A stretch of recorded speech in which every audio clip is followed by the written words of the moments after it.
Soyez calme en tout temps. Filez vers Dieu. Soyez prêts pour la prière dès que le moment arrive.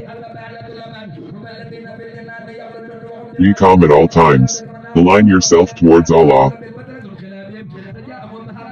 Be ready for prayer as soon as the moment arrives.